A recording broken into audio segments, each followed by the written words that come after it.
Kadapa Lovers, kita ketemu lagi di playlist dibacain.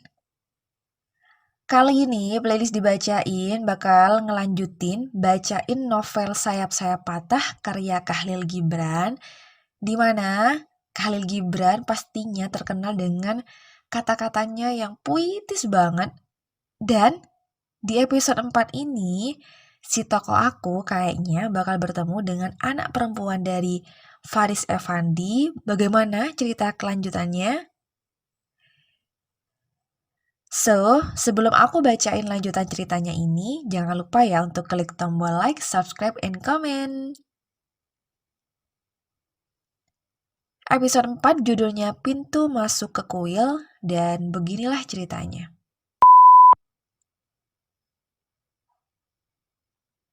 Dalam beberapa hari, kesepian meningkupiku. Dan aku lelah dengan wajah-wajah cemberut buku. Aku menyewa kereta dan berangkat menuju rumah Faris Effandi. Ketika aku sampai di hutan pinus tempat orang pergi piknik, sopir kereta mengambil jalan pribadi yang dinaungi pohon-pohon dedalu di setiap sisinya. Melewatinya, kami dapat melihat keindahan rumput hijau, kebun anggur, dan berbagai warna bunga-bunga nisan yang baru saja berkembang.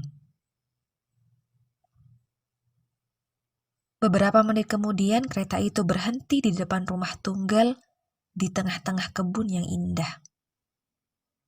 Harum bunga mawar, gardenia, dan melati memenuhi udara. Ketika turun dari kereta dan memasuki kebun yang lapang, aku melihat Faris Effandi menyambutku. Ia membawaku ke rumahnya dengan sepenuh hati dan duduk di dekatku, layaknya seorang ayah yang bahagia ketika bertemu anak laki-lakinya. Menanyakan begitu banyak hal kepadaku tentang hidup, masa depan, dan pendidikanku. Aku menjawabnya. Suaranya terdengar penuh semangat dan keinginan. Karena aku mendengar denting himne kejayaan di telingaku, dan aku sedang mengarungi laut tenang impian yang penuh harapan. Tepat pada saat itu seorang perempuan muda cantik, bergaun sutra putih indah, muncul dari belakang tirai beledu di pintu dan berjalan mendekati kami. Faris Effandi dan aku bangkit dari tempat duduk kami. Ini anak perempuanku, Selma, kata orang tua itu. Ia memperkenalkan gadis itu kepadaku, sambil berkata, nasib membawakan untukku sahabat lamaku dalam bentuk anak laki-lakinya. Selma menatapku sesaat, seolah meragukan bahwa seorang tamu benar masuk ke rumah mereka. Tangannya, ketika ku sentuh, bagai bunga lili putih dan rasa sakit yang aneh menusuk hatiku. Kami duduk diam seolah-olah Selma telah membawa roh surgawi yang harus dihormati dengan berdiam diri ke dalam ruangan itu. Ketika merasakan keheningan itu, gadis itu tersenyum kepadaku dan berkata, sudah berulang-ulang ayahku menceritakan masa mudanya dan hari-hari yang sudah dihabiskannya bersama ayahmu. Kalau ayahmu bercerita kepadamu dengan cara itu pula, pertemuan ini bukanlah pertemuan pertama di antara kita. Laki-laki tua itu gembira sekali mendengar anak perempuannya berbicara seperti itu dan berkata, Selma sangat perasa. Ia memandang segalanya lewat mata roh. Kemudian, ia melanjutkan pembicaraannya dengan perhatian dan kebijaksanaan Seolah di dalam diriku ia sudah menemukan pesona ajaib yang membawanya pada sayap-sayap kenangan hari-harinya yang sudah berlalu. Sementara aku memperhatikannya, membayangkan hari-hariku sendiri pada masa yang akan datang, ia memandangku seperti pohon tua menjulang yang sudah bertahan menghadapi badai, dan sinar matahari membuat bayangan di pohon yang baru tumbuh, yang terguncang oleh tipuan angin sepoi dini hari. Akan tetapi, Selma tidak berkata sepatah pun. Sekali-sekali ia melihat kepadaku terlebih dahulu, lalu kepada ayahnya, seolah membaca bab pertama dan terakhir drama kehidupan. Hari berlalu dengan cepat di kebun itu, dan aku bisa melihat lewat jendela kecupan kuning pucat matahari terbenam kepada pegunungan Lebanon. Faris Effendi terus menceritakan pengalaman-pengalamannya, dan aku terpikat mendengarkan dan menanggapinya penuh semangat sehingga duka citanya menjelma kebahagiaan. Selma duduk di dekat jendela, memandang jauh dengan mata sedih tanpa berbicara, meskipun keindahan memiliki bahasa surgawinya yang khas, yang lebih tinggi dari suara-suara lidah dan bibir. Ia adalah bahasa abadi, dikenal oleh seluruh umat manusia, danau tenang yang menarik anak sungai yang menyanyi pada kedalamannya dan membuatnya hening.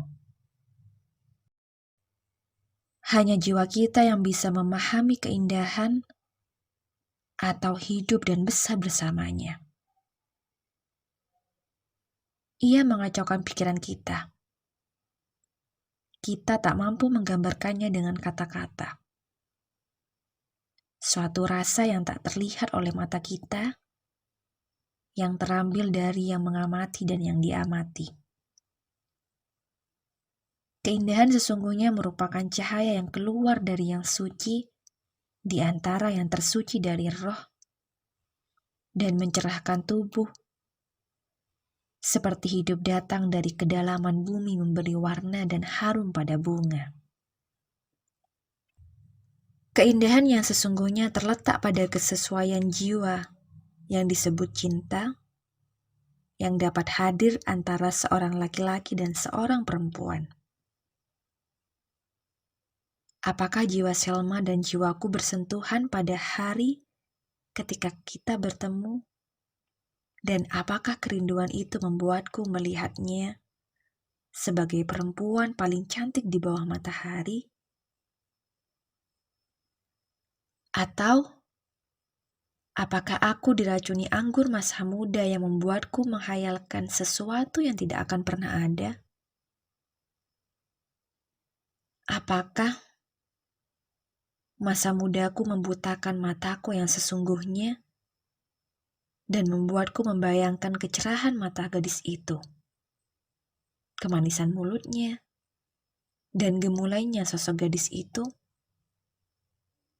Atau apakah kecerahan, kemanisan, dan kegemulaiannya membuka mataku dan menunjukkan kepadaku kebahagiaan dan kepedihan cinta?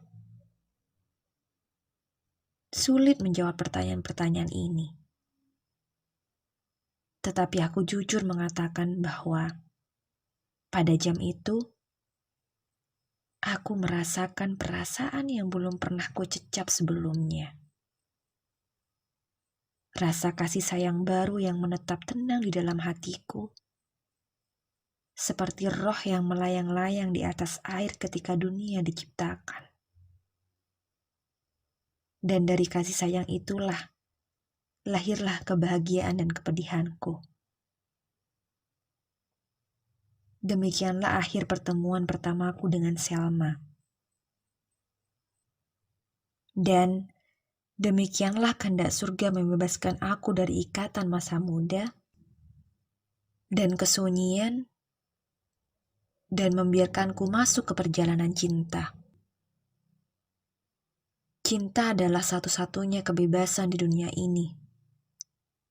Karena ia begitu mengangkat jiwa, sehingga aturan-aturan kemanusiaan dan gejala alam tidak membelokkan alirannya. Ketika aku bangkit dari tempat duduk untuk pulang, Faris Effandi mendekatiku dan dengan tenang berkata, "Nah, anakku, karena kau sudah tahu jalan ke rumah ini, kau seharusnya sering datang dan merasa bahwa kau datang ke rumah ayahmu. Anggaplah aku seorang ayah dan Selma saudara perempuanmu." Mengatakan ini, laki-laki tua itu berbalik kepada Selma, seolah meminta penegasan atas kata-katanya tadi itu. Gadis itu mengangguk setuju. Dan kemudian memandangku sebagai seseorang yang menemukan kenalan lama. Kata-kata yang diucapkan oleh Faris Effandi Karami menempatkan aku berdekatan dengan anak perempuannya di altar cinta. Kata-kata itu adalah nyanyian surgawi yang dimulai dengan rasa gembira yang meluap-luap dan berakhir dengan kepedihan. Mereka mengangkat jiwa kita dalam cahaya dan nyala api yang membakar.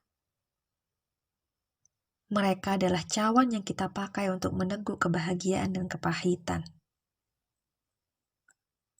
Kutinggalkan rumah itu. Laki-laki tua itu mengantarku sampai di ujung kebun, sementara jantungku berdebar seperti getar bibir dari orang yang kehausan. Oke, Kadapu Lovers, gimana dengan episode 4-nya? Seru banget ya, ceritanya di sini si tokoh aku ini udah bertemu dengan yang namanya Selma, anak perempuan dari Faris Effandi itu, dan mereka sudah saling menaruh rasa. Makanya di sini kata-katanya puitis banget ketika ia benar-benar memuji seorang Selma yang telah menggetarkan jiwa dan menumbuhkan benih-benih cinta. So, agar kalian tidak ketinggalan episode terbaru dari playlist dibacain, jangan lupa untuk klik tombol like, subscribe, and comment. Dan terima kasih untuk Kadapu Lovers yang sudah menjadi pendengar setia dari playlist dibacain. Oke, see you next time. Bye!